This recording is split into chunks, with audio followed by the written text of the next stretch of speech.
తెలంగాణలో రెండో విడత పంచాయతీ ఎన్నికలకు సర్వం సిద్ధమైంది. శుక్రవారం సాయంత్రమే ప్రచార పర్వం ముగిసింది. రేపు ఉదయం నుంచి మధ్యాహ్నం 1 గంట వరకు పోలింగ్ జరుగుతుంది. 2 గంటలకు ఓట్ల లెక్కింపు ప్రారంభించి ఫలితాలను వెల్లడిస్తారు.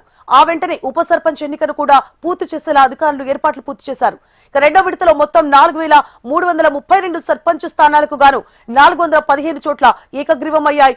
రిజర్వేషన్లు ఇతర కారణాలతో 5 గ్రామాల్లో ఒక్క నామినేషన్ కూడా రాలేదు. దాంతో 3911 సర్పంచ్ స్థానాలకు ఎన్నికలు జరుగుతున్నాయి. 13129 మంది అభ్యర్థులు బరిలో ఉన్నారు. ఇక రెండో విడతలో 38342 వార్డు సభ్యుల స్థానాలుండగా 8304 సీట్లు ఏకగ్రీవమయ్యాయి. 107 వార్డుల్లో నామినేషన్లు రాలేదు.